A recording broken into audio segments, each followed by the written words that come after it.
প্রচুর বৃষ্টি হতে পারে।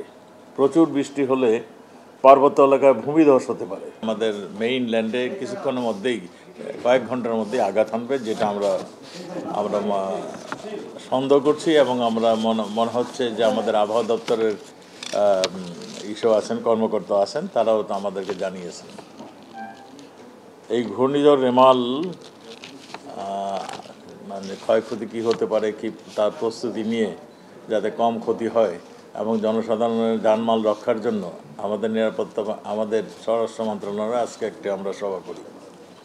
এই সভাতে আমাদের যত নিরাপত্তা বাহিনী কর্মকর্তারা ছিলেন, police, Ansar, BGB, coastguard, RAB, fire service এবং ইভেন আমরা আইজি প্রিজমকেও এখানে ছিলেন। আমাদের অতিরিক্ত সচিব, আমাদের সচিব সুরক্ষা, অতিরিক্ত সচিব, আমাদের জননিরাপত্তা এবং অন্যান্য যাদের প্রয়োজন ছিল তারা এখানে ছিলেন। ওই আবহাওয়া অধিদপ্তরের একজন ডিরেক্টর পর্যায়ে পদমর্যাদায় একজন এখানে উপস্থিত ছিলেন। আমরা সবাই কথাবার্তা শুনে আমরা যে সিদ্ধান্তগুলি নিয়েছি সেই সিদ্ধান্তগুলি ঠিক এইরকম।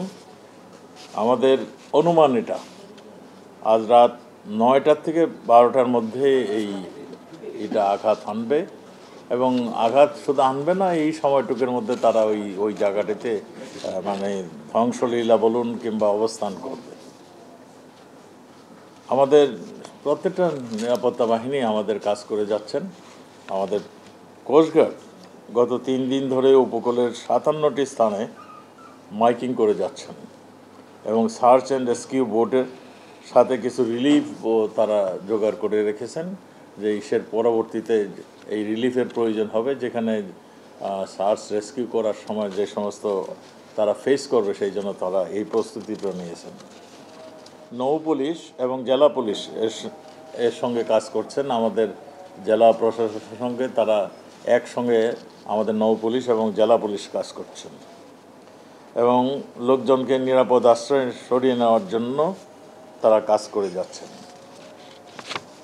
বাংলাদেশের আনসার গ্রাম প্রতিরক্ষা বাহিনীও 4 দিন যাবৎ 10,000 আনসার ও গ্রাম প্রতিরক্ষা বাহিনীর সদস্য ঘূর্ণিঝড় সময় এবং পরবর্তী উদ্ধার কার্যক্রমের জন্য তারা ডিপ্লয় করেছেন এবং তারা ওইখানে কাজ করছেন। বিজিবি এবং র্যাব আইন শৃঙ্খলা রক্ষায় প্রস্তুত রয়েছেন।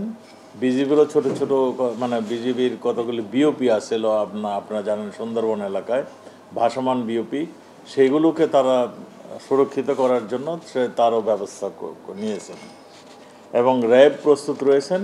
এই ঘটনা ইসের পরেই তারা মানে তাদের অবস্থান নিয়ে তারা ওটাকে রিলিফ কার্যক্রম এবং এই যদি কিছু ধ্বংস হয় কিংবা বিনষ্ট হয় সেই জন্য র্যাব ওখানে কাজ করবেন এবং র্যাব এখনোই মানে আমাদের যারা নাকি আশ্রয় কেন্দ্রে চলে আসছেন, পুলিশ এবং র্যাব সেইগুলো নিরাপত্তা দেওয়ার জন্য তারা প্রস্তুত রয়েছেন এবং তারা অবস্থান নিয়ে আছেন।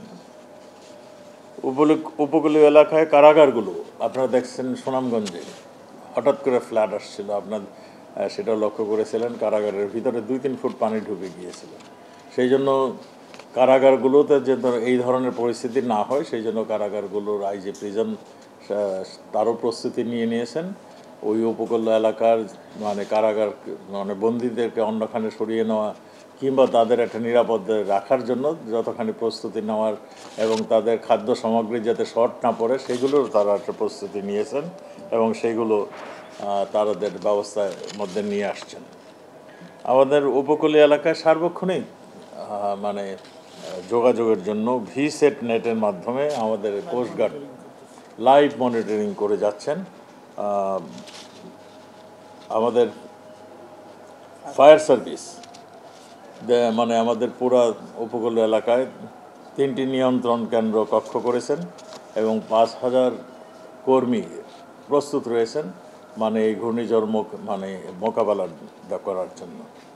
ফায়ার সার্ভিস স্টেশনগুলো তো এটা সুরক্ষিত, এগুলি আপনারা দেখেছেন বেশ সুরক্ষিত। সেখানেও তারা আশ্রয় কেন্দ্র হিসাবে সেগুলোকে ঘোষণা দিয়েছেন, যেখানে প্রয়োজন হবে সেখানে তারা জনগণকে আমাদের এই জায়গার লোকগুলোকে আশ্রয় দেওয়ার জন্য সেটাও প্রস্তুত থাকবে। উপকূলীয় এলাকায় এবং দেশব্যাপী ফায়ার সার্ভিস মানে এই কাজগুলি করবে। আমরা আশঙ্কা করছি প্রচুর বৃষ্টি হতে পারে। প্রচুর বৃষ্টি হলে পার্বত্য এলাকায় ভূমিধস হতে পারে। সেই ক্ষতি রোধেও আমাদের ভলান্টিয়ার সহ ফায়ার সার্ভিসের মানে রেডি রয়েছেন, তারা ফায়ার সার্ভিস কর্মীরা প্রস্তুত রয়েছে। এই ধরনের ঘটনা যদি ঘটে তারা তাৎক্ষণিক যাতে ব্যবস্থা নিতে পারে। ঘূর্ণিঝড় পরবর্তী সময় ক্ষতিগ্রস্ত রাস্তাঘাট স্থাপনা মেরামত ও অপসারণের সংশ্লিষ্ট জনবল মানে আমাদের ভলান্টিয়ার এবং জনবল আমাদের প্রস্তুত আছে, যাতে তাৎক্ষণিক আমরা একটা কিছু ব্যবস্থা নিতে পারি। আমাদের সবাই সেজন্য প্রস্তুত আছে।